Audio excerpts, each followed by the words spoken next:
Hello, BookTube. I have a guest and Plural. another guest. Frida brought somebody with her. So, I think he's kidding. But at this little farmhouse, I am definitely the also ran. and he brought some books with him for the library, and I thought The Wethersfield Proctor Library. I thought I'd show you. I thought I'd show you what they were and have Steven tell us a little bit about each book. He knows all these books, and I don't know them all. I know of many of them from watching his channel, and the library greatly appreciates it because it allows us to do something in a small town that we couldn't normally do. And this is not the children's books. The children's books he brought for us are amazing, and our collection is boom. Well, I mean, we get comments all the time, and some of them are gorgeous, and maybe we'll do it at a different time. So I thought I'd start here with Ian Kershaw, who's a writer I do know. I have not read everything he's done. What I have read I've liked. This is part of the Penguin History of Europe, and it's called The Global Age, Europe, 1950 to 2017. So here's the cover, and I'll just let Steve take off with it here. Well, it's those of you who know this author, or know the series, will know what he's doing. He's just marching slowly through history. The thing about this, the interesting thing about this is that this is our time. This is our history. Everybody who's reading this book lived through all of this, or almost all of it. Unlike, for instance, if you write about the 18th century or the early 19th century, where it's just me. Instead, this is our history, and the challenge there for a historian is to take a historian's long view of stuff that you absolutely do not have a personal long view of. When he's writing about Thatcherite England, with her saying there's no such thing as culture, and clearly working to create massive, sharp wealth inequality. When he's writing about that, he lived through it, and he was not neutral. But he has to try to be in this book, and that's fascinating to me. Also, at the end of the book, he tries to predict long-term things that will affect the next book in this series, which of course is decades away from being written. He tries to predict what will it be: lowering birth rates, automation, climate change, that sort of thing. That's always fascinating to see. You never know how much weight there's going to be to it, because historians can't predict the future any more than anybody else can, but still, it's interesting. So the next one here is a stunning production, just of the bookmaker's art. I looked through it briefly, and it's called Sensations, the story of British art from Hogarth to Banksy, by Jonathan Jones. Quite a production. I'll have Steve show you anything he wants to show you with it. But yeah, this one I'm looking forward to digging into. There's not much to say. It's just a new art survey. I'm sure that is this Thames and Hudson? No, I think it's no. Kenzie or something. Yeah, I'm sure that they're hoping for Lawrence King. I'm sure they're hoping that it gets adopted in schools for a curriculum, because that's all that it is. It's just the thing you do, the thing you read these things for, in addition to there's full color reproductions all throughout, and that's lovely. really nice. Yeah. But the thing you go to for this is just to see what the writer is going to stress. Or not stress. The story doesn't change. This next one, I was telling Steve that he actually took a train ride to this location and had somebody on the train tell me where we are as I'm watching the wheels kick up dust. This is the untold story of the world's greatest nuclear disaster, Midnight in Chernobyl, Adam Higginbotham. This thing is a Simon & Schuster production, so there you go. Yeah, so one of 3 in the last year, 3 new histories of the Chernobyl disaster.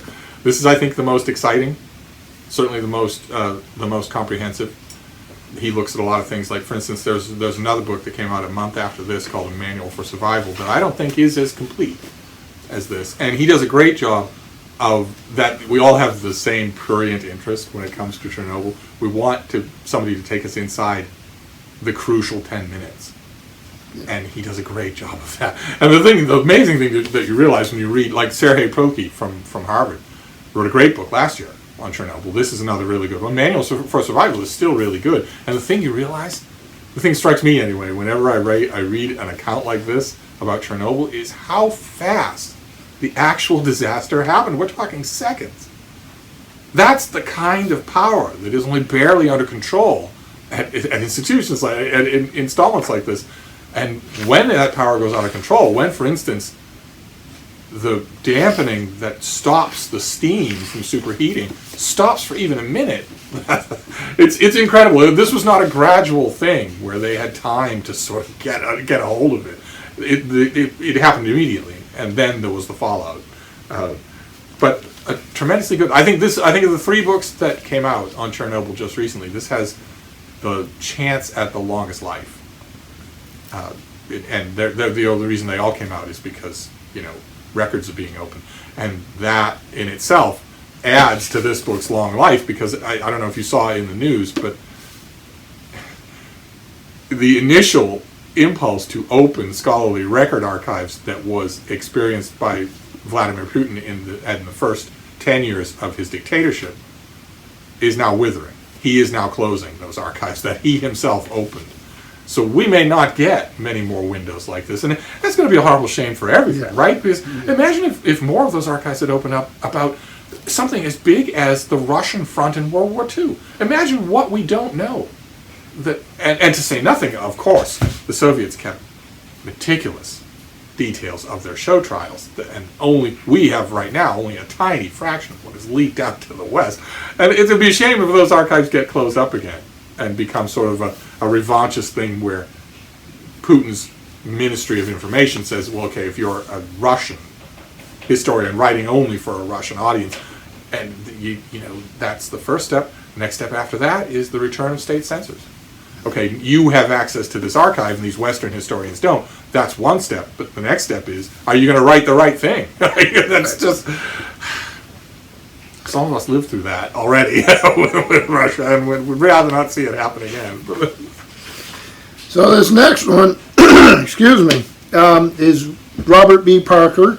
It's not, but it's Robert B. Parker's Buckskin by Robert Knott. There was a couple others in this westerns. It's a I can't remember the title.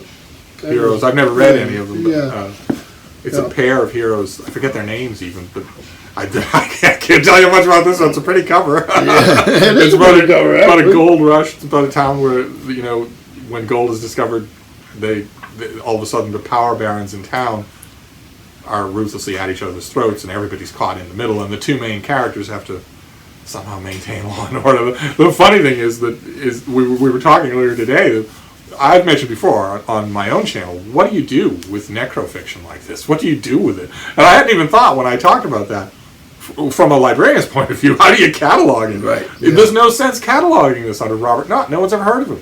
Right. You have to catalog this under a guy who didn't write it, who didn't outline it, who's never heard of it. Well, we run into an interesting thing is, what is it, Greeny? The guy who's doing the Tom Clancy. All of a sudden, now he's taken off with these Gray Man novels and all that. So we do have a section that's for him, and people go to it. Now I've got this Limbo Tom Clancy novels that he wrote. That's this necrofiction. All of a sudden you start having 3 different spots in the library for things. For the same writer. Yeah, it gets a little weird. I wonder if the people, you said that patrons are really liking the Gray Man series. Have you noticed any of them saying, okay, this is so good, I want to read the Tom Clancy novels that he wrote? You're setting me up for heresy. I had one say that he thought he was better than Tom Clancy. Did I just say that? I don't know.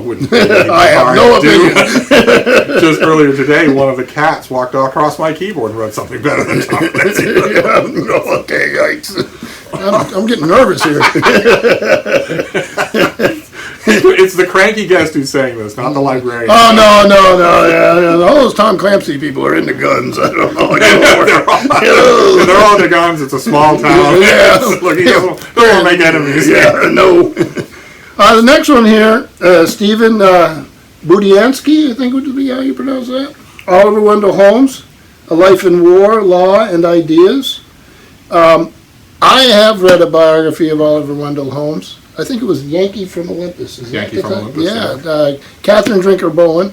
I don't know if you even see her books around anymore. She did some wonderful biographies. She's worth finding. Yeah. She's one of those authors that we, on both of our channels, we talk about them all the time. These authors who are just gone. Yeah. And if you want to read about the law, she did Oliver Wendell Holmes. She did Lord Coke. Yeah, The Lion and the Throne is a great Francis Bacon, but she did John Adams as a lawyer. Pretty much. as a lawyer. Yeah. So if you find any of those, I think what is it, Atlantic that used to publish those? I think it was Atlantic Publishing. Could be, yeah. Yeah. So, but She's a flea market author. The way I think of her most is a flea market author, an attic sale author. And you look at, if you don't know, you look at something like that, you'll just look at the whole table and you won't even know that your next favorite book is right there. Because it looks, as boring as anything would look. But, I mean, anything that's you're probably not going to have a dust jacket. You're probably not going to have a dust jacket on it. No, I won't have a dust jacket. No. There's nothing attractive about it, but they're wonderful books. She did, I think, to start her career, wasn't it Tchaikovsky's patron, Van Meck? Is that the name? I think so, yeah. Yeah, she did a biography to start out with that, and then she got caught up in legal stuff, which you would think would be boring. She's a wonderful writer. So anyway, she wasn't the only one. I mean, she wrote. There was Yankee from Olympus. There was Justice from Beacon Hill. Yeah. And there was one other too. There was a big, thick Oliver Wendell Holmes biography that was later than both of those. Right. And now there's this one, and it's so. In other words, it's well-trod ground. I was griping earlier before we started the camera. I was griping about all the people in American history who don't have 4 of these books, and it's bothersome to me. That's all. It makes me wish that in the place of the time and effort and marketing that went into this book, somebody has to own the rights to Yankee from Olympus. Why not just reprint that in a nice, attractive edition that will reach a new generation of readers? Instead, we get this, and it's the same old Justice Holmes issues. I mean, nothing new has come to light. So what you're going to be doing is analyzing him in light of the present legal situation, and that's going to be it's catch as catch can. He is famous for 2 things. Unjustly, he's famous for 2 things: his fire in a crowded theater, and the pros and cons of that. Because when you dig into that decision that free speech is limited at the line of fire in a crowded theater. When you dig into that case, it doesn't look good for him.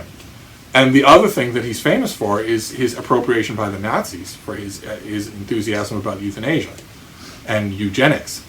If his famous quote, 3 generations of idiots is enough, where if you know that a child is defective, don't raise it. I guess it's the indelicate way to put it. And that brings him right back into relevance, because parents can now see the gene code of their unborn child. And none of those things are fair. All those things leave out a long life in the law. And this book does a good job of that. It's just, I grudge it. That's all. I grudge it. Because even if you just limit yourself to the Supreme Court, there are Supreme Court justices who are every bit as pivotal as Holmes, who have never had a full-length biography. Never had them. Instead, you get routinely, every 10 years you get 2 on John Marshall. Every 10 years you get 1 on Oliver Wendell Holmes. Anyway. On the eugenics thing, we're going through a bit of that with a Vermont writer now. One of our state awards and what libraries use, Dorothy Canfield Fisher, if you remember her. And she was caught up in this, and now there's a big movement in the state to take her name off the award.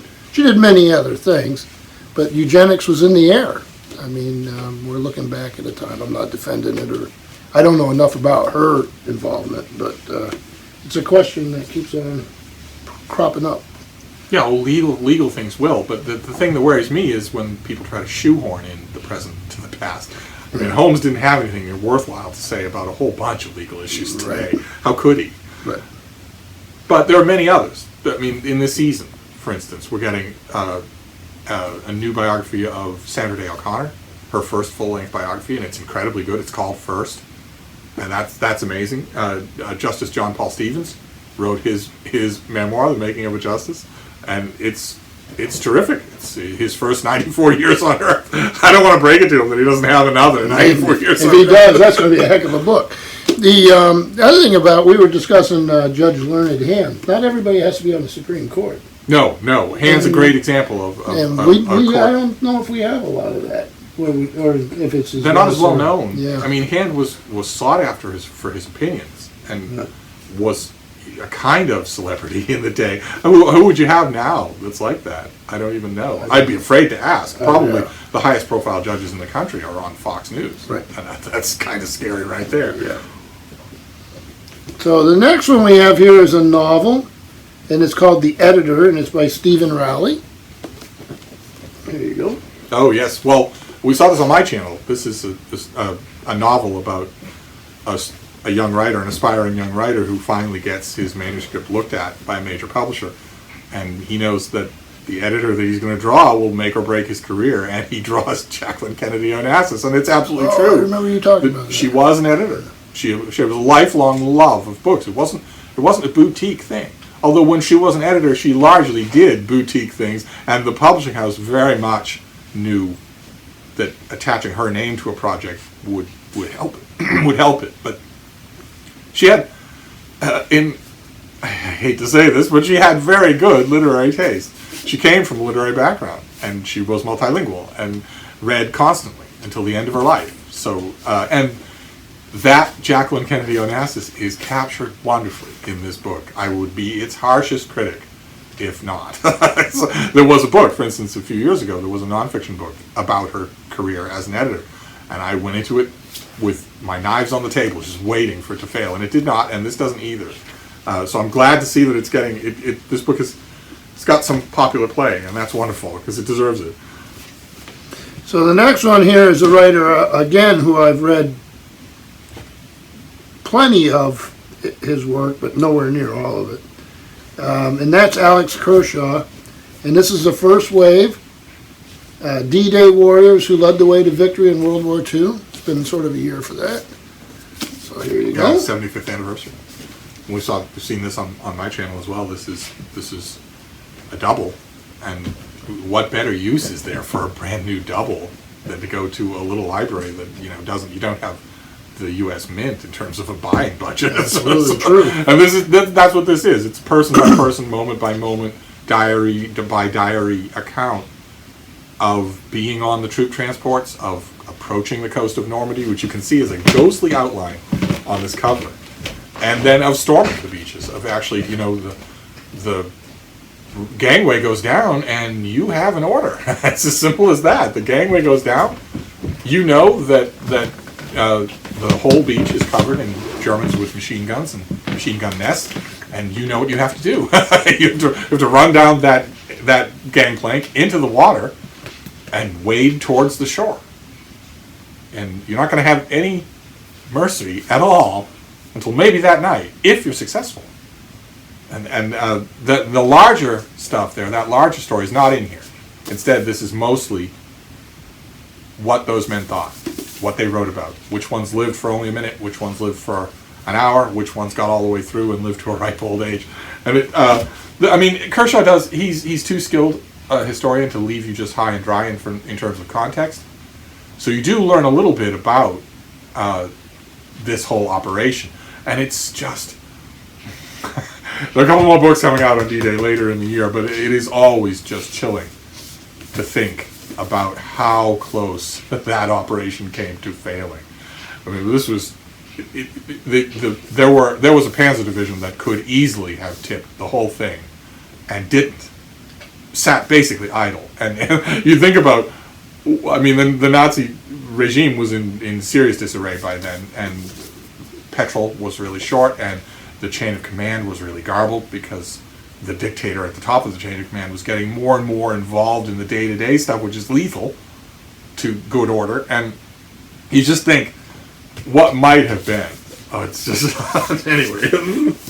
So I had to make a run back to the dining room, because when Steve brought in these books, I grabbed a few off the pile and was looking at them. So I want to make sure they get covered.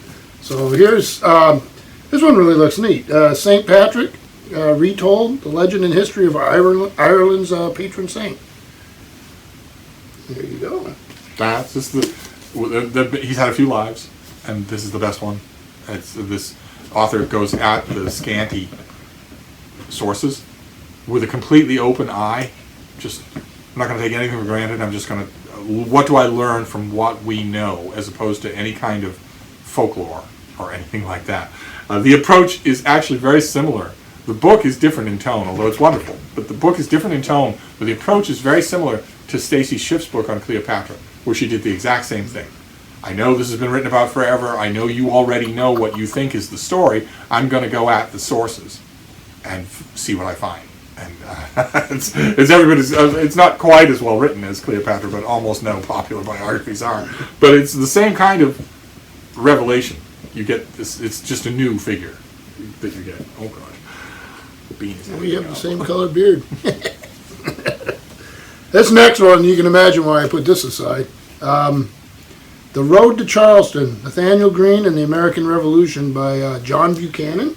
Well, you don't have to hand this to me. You know more than I do. Oh, I'm just Jones, and this is not somebody that has a full-length book about them that I have seen recently. It would have been in the 50s if there's no reason for that. I mean, no, this is what I'm thinking. This is what I'm thinking of when I think of how many. The 15,000th Washington biography, or any of that group, all of them were worthy subjects, but there's a huge imbalance. I've seen some sort of correction of the balance, like on people like Benedict Arnold and a few other people, but somebody like Nathaniel Greene. I mean, this is a serious. Think about where Cornwallis surrendered.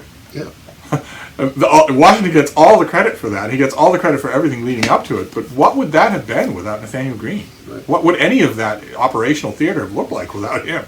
And yet, you're right. We have 4 biographies of Washington every year, and none of Nathaniel Greene. But he's alive in these pages. So, so I'm really looking forward to reading that one. That's why it was in the other room.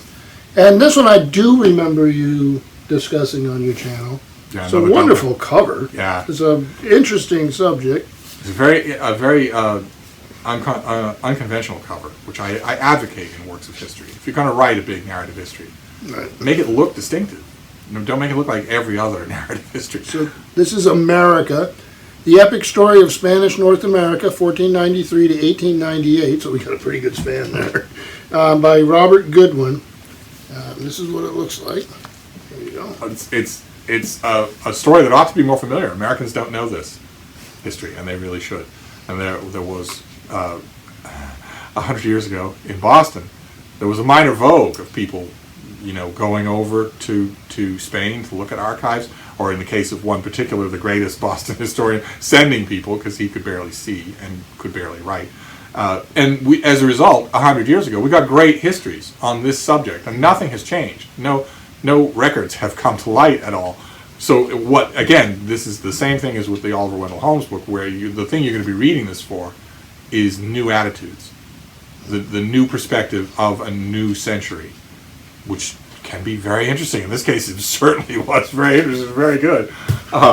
It made me yearn for it. It made me go back and reread the great Spanish-American histories of 100 years ago, but not everybody's going to do that because they're not available. You can't find them in a bookstore. So this next one's really interesting because it's actually written about the two of us, and we're trying to figure out which one's which. So we have New England myths and legends. They're written by Diana Ross McCain. So it's not written by Diana Ross, but it's Diana Ross McCain. This is those Globe Pequot books. You've given me a few of these. They tend to be pretty good. They're pretty good, yeah. It's the same. They're pretty good. They're not innovative at all. These things have been done forever and ever. You go to a yard sale of any kind, you're going to see books like this. We were at a store just today and saw a whole shelf of stuff. I enjoy these, yeah. They're wonderful, though, and they're always subject to the editor's picks. So they won't always be the same. No two will be alike. But a lot of the stories will be familiar. I just assumed that a lot of the stories would be familiar to you. Right. It reminds me of a little bit. Remember back in, was it the 50s and 60s? He was sort of the flying Santa to the lighthouses. Edward Rowe Snow. Some of those books are marvelous. But this is what they are. He was so good. You're getting an oldies but a goodies. This is what conversations at the little farmhouse are like. Yeah. Edward Rowe Snow is a fantastic author. Just fantastic. Entirely out of print. Yeah. As far as I know, entirely out of print. I think And he For a wrote little tons of while, stuff. they tried to reprint series, but I'm Oh, not right, sure yes. it went. I'm Yes, not they sure. did. Those were in bookstores. There was a reprint series in bookstores, but he is so good. He Yeah. is so good. Pirates, Buried Treasure, Legends on the Coast. Legends of Boston, History of Boston, his Islands off the Boston coast of Boston. Harbor book. Yeah, was Boston wonderful. Harbor books. Yeah. All the stories that you want to know about the islands in Boston Harbor. That was a good dust jacket. It had the whole harbor with the chart of all the islands, and there's a lot of islands. It's a really interesting, yeah. If you run into Edward Rose Snow, that's good fun reading. This next one I actually have seen before. This is Lives of the Renaissance. People Who Shaped the Modern Age. It's Timms and Hudson books, which are usually really good, especially when this type of thing. And Yeah. Robert C. Davis and Beth Lindsmith. So right here. I like how they use these little cameo-like things. It's pretty neat. This is a standard thing. I mean, it's not anything new. It's just going to be a standard thing. These walkthroughs. It's going to be like you said. It's going to be a question of whether or not the publisher does a good job. This is always a good publisher. Although I'm curious, the library can use something like this. Yeah, the reason why we can is because these thumbnail sketches, I mean, they're scholarly done. They're not out there, and I've seen it before. We don't have it. When we have people doing papers or doing schoolwork or those sort of things after. But would the library reinforce this somehow? Oh Make it a yeah, hardcover? yeah. We have a person who comes in and just does that. Yeah. This one I think has a catching, especially if it was spine out on a bookshelf. This one catch your eye, and I like the title. It's a little over the top. It's a little over the top. Yes. Soldier Sailor, Frogments by Airman Gangster, Kill or Die. So, I mean, if you're doing a paper on this book, you probably get a little irritated with it after a while, having to say it every time. But yeah, Giles or Giles? I think Giles. it's Giles Milton. Did a fantastic earlier book on the Ministry of Ungentlemanly Warfare. This is just another D-Day book, but it's 10 times more readable than Kershaw. As you could tell even from the title, it's 10 times more fun, more adventurous, and it's also bigger.